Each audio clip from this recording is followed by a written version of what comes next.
I came back here where I started because I will shoot my final Netflix special tonight.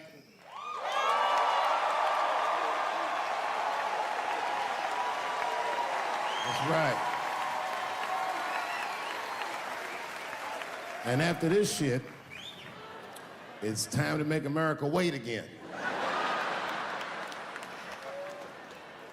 I've done too well.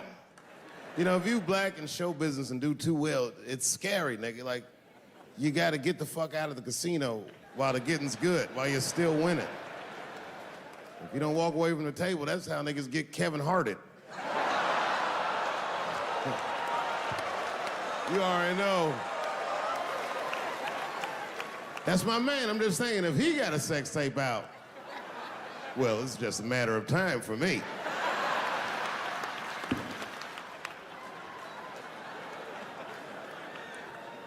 But you know why I be thinking sometimes I want to stop doing comedy? And you know, I don't want to sound like a braggart saying this, but the real reason I want to stop is because I'm too goddamn good at it. I'm dope, nigga. No, I'm not even exaggerating.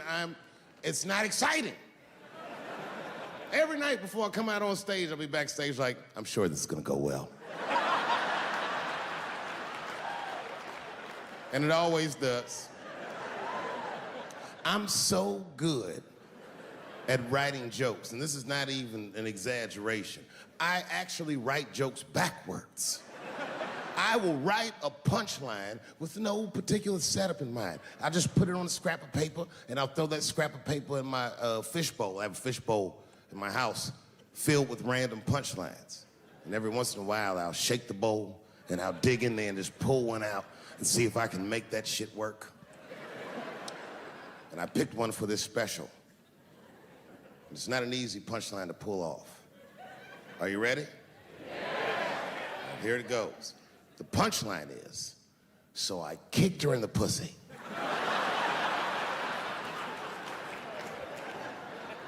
I haven't finished the joke yet. I just know whatever happens in the beginning of the joke, at the end of the joke, for some reason, I'm gonna kick somebody in the pussy. And it's going to be hilarious. And you know what's weird? I've always been this talented. I can't remember a time when I wasn't. You know, when I was growing up, I was probably about 8 years old, and at the time, we were living in Silver Spring. Yeah. Yes. Common misconception about me in D.C., a lot of people think I'm from the hood. That's not true. But I never bothered to correct anybody because I wanted the streets to embrace me. As a matter of fact, I kept it up as a ruse. Like sometimes I'll hang out with rappers like Nas and them, and these motherfuckers will start talking about the projects. Yo, it was wild in the PJs, yo. And I'll be like, word, nigga, word. But I don't know. I have no idea. My parents did just well enough so that I could grow up poor around white people.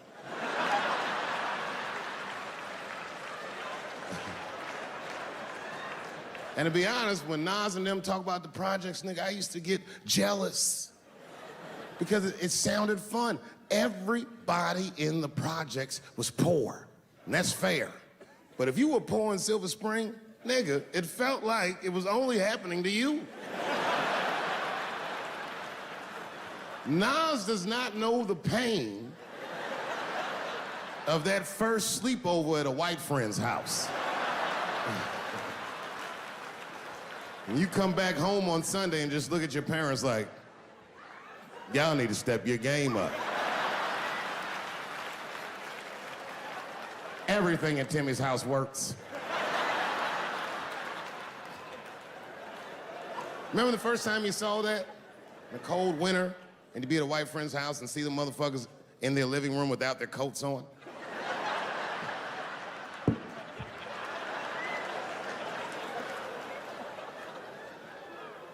Timmy was one of my first white friends, in my life, man. He was a good dude, too. He moved to Silver Spring from Utah, of all places.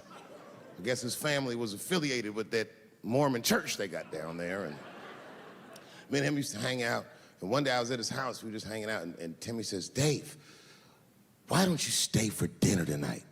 I said, oh, man, I'd love to, but I can't. If I'm not home before dark, my mother will kill me. That was a lie. My mother had several jobs. I hadn't seen her in like 3 or 4 days. And the only reason I lied to Timmy was because at that point in my life, it was my experience that white dinner wasn't delicious.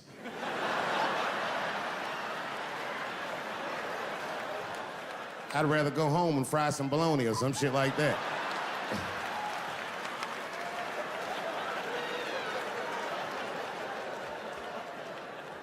But then old Timmy threw me a curveball I wasn't expecting. He said, it's too bad you can't stay, Dave, because Mom made stovetop stuffing. I said, what the fuck, stovetop? Well, hold on, nigga, let me make some phone calls real quick. I had seen that commercial so many times, I had dreamt of getting my hands on some of that stovetop stuffing. And finally, I met a motherfucker that actually had a box of stovetop in the house. I couldn't miss this opportunity, so I pretended to call my mother. And then I came back and I said, Timmy, you're not gonna believe this great news. Mom said I can stay. And he said, fantastic. He said, why don't you come with me and we'll help set the table and then we can say the blessing. I had no interest in setting this motherfucker's table or saying these crazy ass Mormon prayers.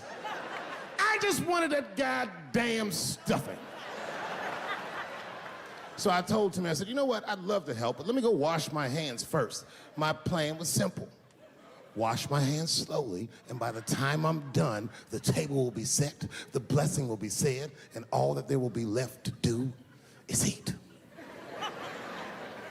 Went to the bathroom. I washed my hands very slowly. I must have been in there for about 10 minutes. And suddenly, one of his mothers came to the door.